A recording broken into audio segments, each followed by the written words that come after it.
बोज़दार वॾा वार्ड 1 जे counsellor town chairman जी Mubina corruption जी जांच कराइण जी अपील कई आहे। सां ॻाल्हाईंदे काउंसलर रईस गुलाम सरवर ख़ान बोज़दार चयो त शहर समूरनि ज़ातियुनि जो आहे, पर चेयरमैन इमदाद ख़ान रिंद संदन इलाइक़े में को बि तरक़ियाती कमु न पियो कराए।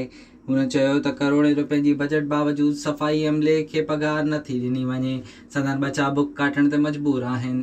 खुदारा अहिड़ियूं ॻाल्हियूं मां ग़लति हुजां मुंहिंजी रिपोर्ट ॾेई छॾियो, पर जेके माण्हू जंहिं माण्हू पंहिंजे घर खे न ठाहियो आहे, घर जी टुकरी न बचाई आहे, त उहे माण्हू स्वीपरनि जूं जिन जो हिकिड़ो गंदो कमु आहे, उन्हनि खे पघारूं नथियूं मिलनि। मां चयोमांसि बाबा तूं मूं वटि आयो आहे, हाणे तूं उनखे खीसे मां पैसा कढी स्वीपरनि खे ॾिए न, त हू स्वीपर मिटी त न खाईंदा न।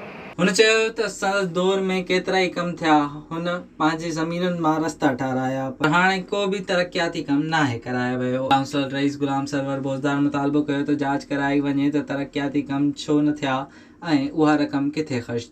विज़िट कयो अवामी आवाज़ मीडिया ग्रुप जी वेबसाइट awamiawaz.pk